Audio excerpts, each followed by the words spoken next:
పల్నాడు జిల్లా సత్తెనపల్లి మండలం కొమరంపూడిలో విద్యుత్ సబ్ స్టేషన్ దగ్గర అవుట్ సోర్సింగ్ ఉద్యోగులు ఆందోళన చేపట్టారు. గత ప్రభుత్వ హయాంలో అవుట్ సోర్సింగ్ విధానంలో విధుల్లో చేరిన తమను ఇప్పటి ప్రభుత్వం తొలగించింది అని ఆరోపిస్తూ షిఫ్ట్ ఆపరేటర్స్ పురుగుల మందుతో బైఠాయించారు.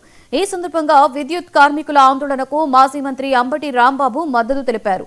వైసీపీ పాలనలో 34 మందికి ఉద్యోగాలు ఇచ్చామని, కూటమి ప్రభుత్వం 19 మందిని అన్యాయంగా తొలగించిందని ఆయన ఆరోపించారు.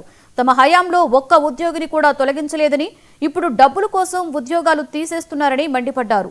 విద్యుత్ ఉద్యోగులకు అండగా ఉంటామని భరోసా ఇస్తూ వాళ్ల ఉద్యోగాలు తిరిగి ఇవ్వాలని అంబటి డిమాండ్ చేశారు.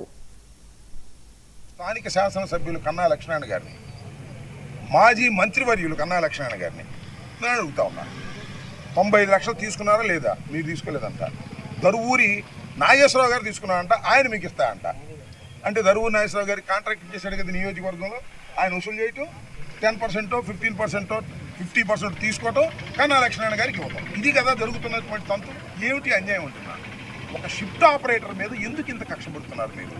ఆఫ్టర్ ఆల్ ఒక షిఫ్ట్ ఆపరేటర్, స్థలం ఇచ్చిన వాడు, లేదా ఆ గ్రామంలో పని చేసుకుందాం బతుకుదాం అని ఇచ్చేవాడు. మా పార్టీ కావచ్చు వాడు, మా పార్టీ వాళ్ళు మీ పార్టీ వాళ్ళు చేసుకోండి, మంచి చేసి వాళ్ళు తీసేస్తే నేను అడుగుతా ఉన్నా.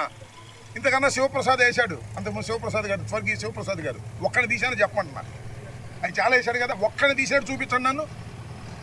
అరే వాళ్ళు బతుకుతున్నారు, వాళ్ళని తీసేసి డబ్బుల కోసం కక్కుతుపడేటటువంటి దౌర్భాగ్యమైన పరిస్థితి వాళ్ళ ఇక్కడున్నటువంటి తెలుగుదేశం నాయకులు, శాసనసభ్యులు దరువూరి నాగేశ్వరరావు కక్కుర్తి పడే పరిస్థితికి వచ్చినప్పుడు ఏం చేయాలి? ప్రజలు ఇవాళ కూర్చున్నారు పాప, వాళ్ళు వచ్చి సబ్స్టేషన్ ముందు నేను భార్గవ్ గారు వచ్చాం.